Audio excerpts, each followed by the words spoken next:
Hello guys, प्यारे बच्चों, नमस्कार। मेरा नाम है रविंद्र और मैं आप सभी का एक बार फिर से इस चैनल में स्वागत करता हूं जिसका नाम है साई क्लासेज।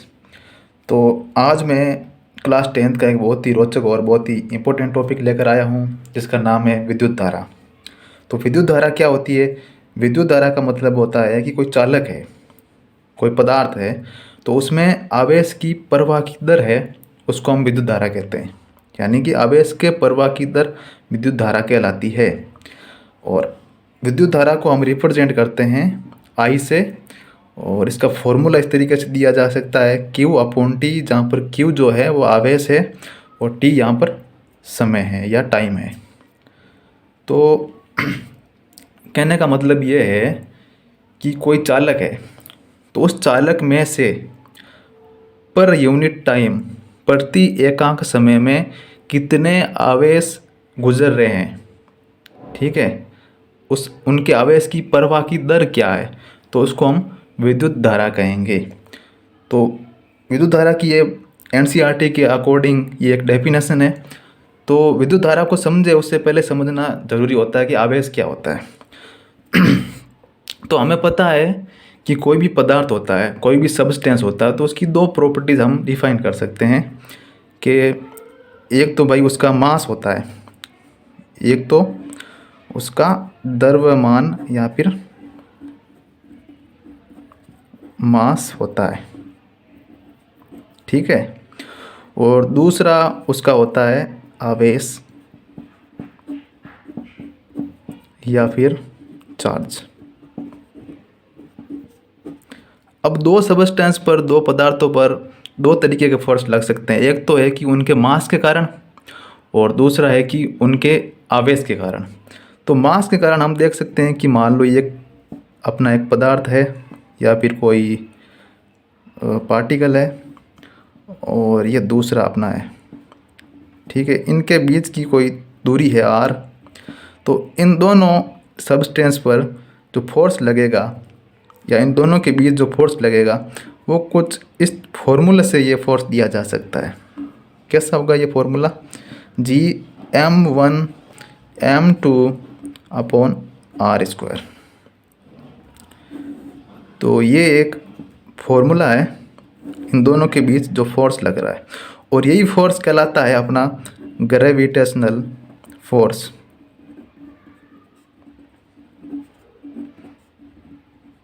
या फिर इसको बोल सकते हैं हिंदी में गुरुत्वीय बल या फिर गुरुत्वाकर्षण। दूसरा अपने अपने पास जो प्रॉपर्टी होती है पदार्थ की, वो हम कह सकते हैं कि आवेश है। तो आवेशों के कारण भी एक फोर्स लगता है, जैसे कि ये अपना एक आवेश है Q1, दूसरा आवेश है Q2, इनके बीच की दूरी मान लो कि R है। तो ये फोर्स दिया जा सकता है कुछ इस तरीके से अपॉन आर स्क्वायर।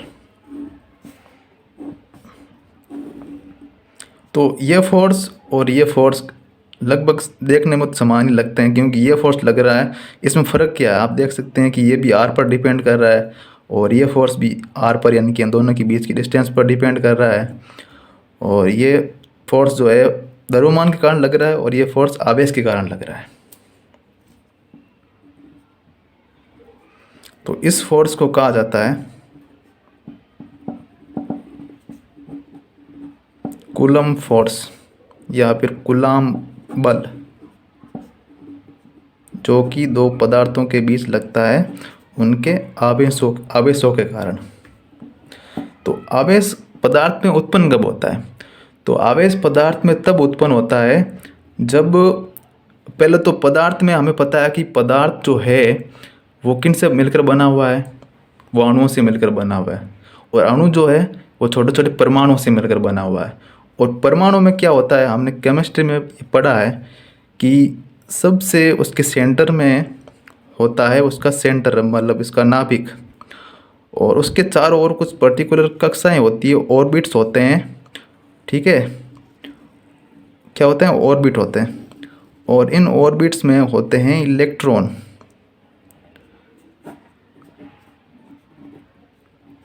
और ये इलेक्ट्रॉन क्या करते हैं, इन ऑर्बिट्स में चक्कर लगाते रहते हैं। और नाभिक के अंदर होते हैं प्रोटॉन और न्यूट्रॉन। ठीक है, ये जो इलेक्ट्रॉन है इनके कारण ही पदार्थ पर आवेश उत्पन्न होता है।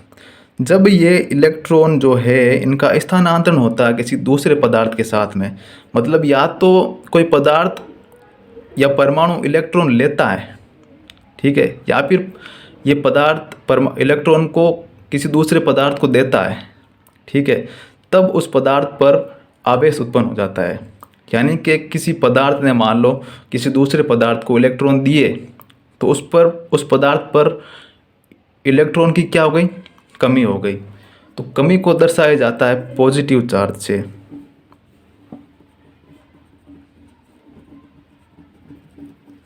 पॉजिटिव चार्ज से।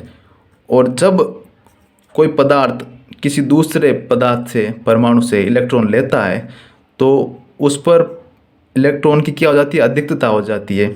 तो उसके कारण जो चार्ज उत्पन्न होता है उस पर, उसको कहते हैं नेगेटिव चार्ज। यानी कि किसी भी सब्सटेंस पर दो तरीके के चार्ज जो है उत्पन्न हो सकते हैं, या तो पॉजिटिव चार्ज या फिर नेगेटिव चार्ज। और चार्ज उत्पन्न किसके कारण होते हैं, चार्ज उत्पन्न होते हैं जब इलेक्ट्रॉन का स्थानांतरण होता है, इलेक्ट्रॉन जब ट्रांसफ़र होते हैं, ठीक है, उसके कारण किसी पदार्थ पर आवेश उत्पन्न होता है।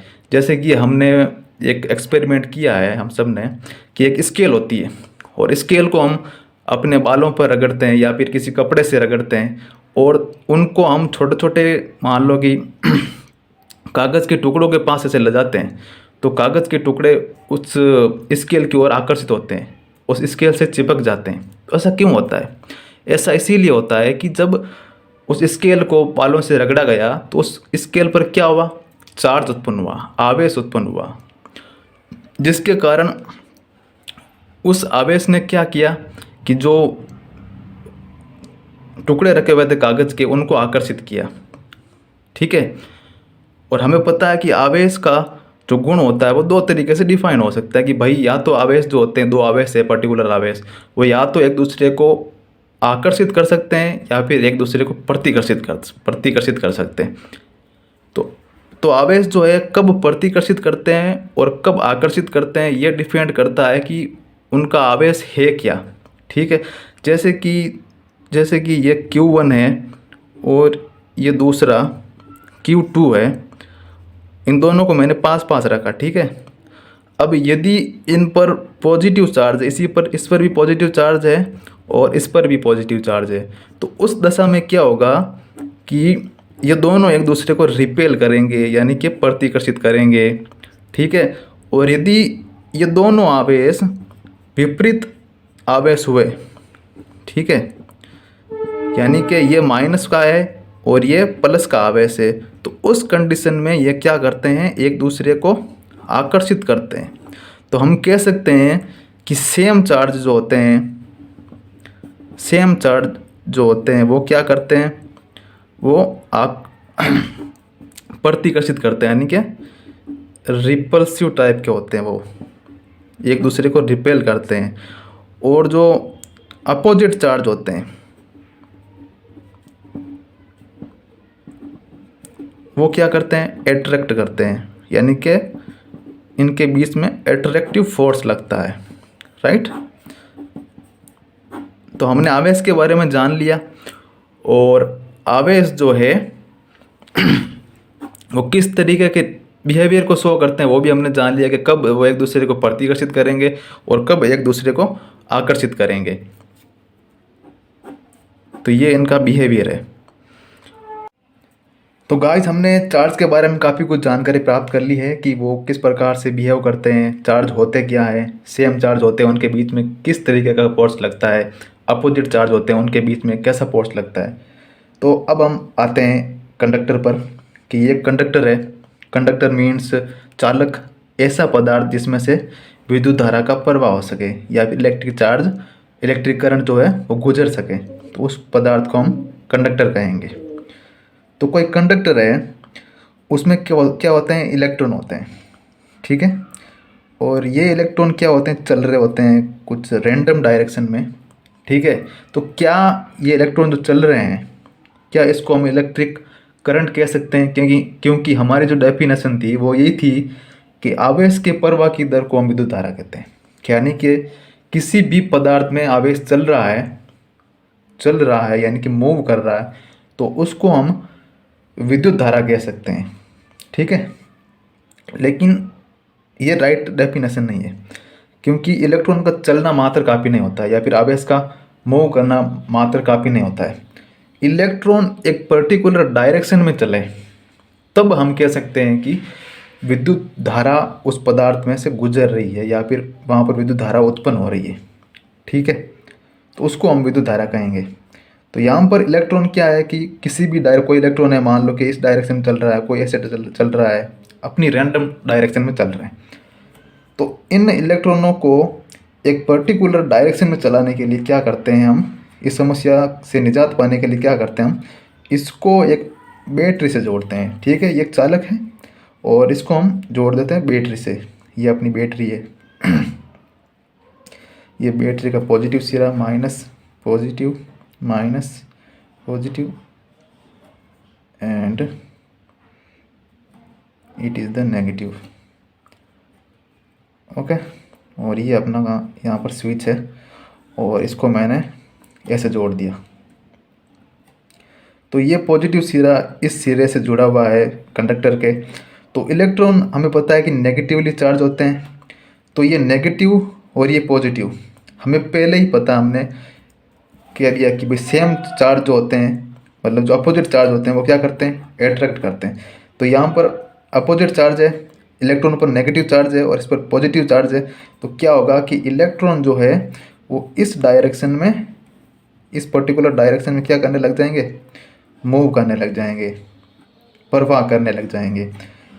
तो इससे क्या होगा कि इलेक्ट्रॉन, हमने क्या कहा कि भाई इलेक्ट्रॉन जो है यदि एक पर्टिकुलर डायरेक्शन में मूव करने लग जाए तो हम उसको विद्युत धारा कहेंगे। तो इसका मतलब ये हुआ कि इलेक्ट्रॉन मूव करने लगे, तो इसका मतलब ये है कि विद्युत धारा यहाँ पर उत्पन्न हो गई है। और विद्युत धारा की जो दिशा होती है, विद्युत धारा की जो दिशा होती है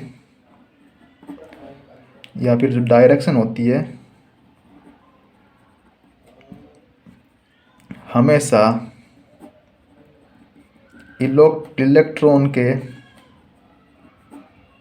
प्रवाह की दिशा के विपरीत होती है। यानी विद्युत धारा की दिशा इलेक्ट्रॉन के प्रवाह की दिशा के विपरीत होती है। यानी कि इलेक्ट्रॉन जो है वैसे ऐसे मूव कर रहे हैं, तो अपने विद्युत धारा की जो दिशा होगी वो इस डायरेक्शन में होगी, यानी कि पॉजिटिव से नेगेटिव की ओर। ऐसे वो जो धारा है इसमें मूव, मतलब विद्युत धारा जो है उसकी दिशा ऐसे होगी, ठीक है, इलेक्ट्रॉन के प्रवाह की दिशा के विपरीत। तो इस तरीके से हम कह सकते हैं कि भाई इसमें जो है इलेक्ट्रॉन मूव करते हैं और यही अपनी इसी तरीके से इलेक्ट्रिसिटी जनरेट होती है किसी भी कंडक्टर में, ठीक है। अब तो इस लेक्चर में हमने समझा कि विद्युत धारा क्या होती है और आवेश क्या होता है, ठीक है। और कंडक्टर में आवेश का प्रवाह करवाने के लिए हमें बैटरी को जोड़ना आवश्यक होता है। और इसके अलावा एक और चीज़ की ज़रूरत होती है जिसके कारण इलेक्ट्रिसिटी जनरेट होती है किसी भी कंडक्टर में, आवेश का प्रवाह उसमें होना संभव हो पाता है। और वो जो भौतिक राशि है उसको हम पोटेंशियल डिफरेंस कहते हैं, ठीक है। पोटेंशियल डिफरेंस क्या होता है इस लेक्चर में हम उसकी बात नहीं करेंगे। पोटेंशियल डिफरेंस की बात करेंगे हम आने वाले वीडियो में, ठीक है। और उसके बाद पोटेंशियल डिफरेंस के बारे में, या फिर उसको हिंदी में विद्युत विभवांतर कहते हैं, उस टॉपिक के बारे में हम चर्चा करेंगे नेक्स्ट वीडियो में। तब तक आप हमारे साथ जुड़े रहिए, चैनल को सब्सक्राइब करें। और ये वीडियो आपके लिए यूज़फुल रहा है तो आप अपने दोस्तों के साथ, भाइयों के साथ, जो भी जिनको ज़रूरत है उनके साथ आप ज़रूर शेयर करें, ठीक है। और मेन काम है वो आप इस चैनल को सब्सक्राइब करना ना भूलें, ठीक है। तब तक के लिए जय हिंद, जय भारत। आप अपना ख्याल रखें, कीप लर्निंग, पढ़ते रहिए, समझते रहिए। ठीक है, धन्यवाद।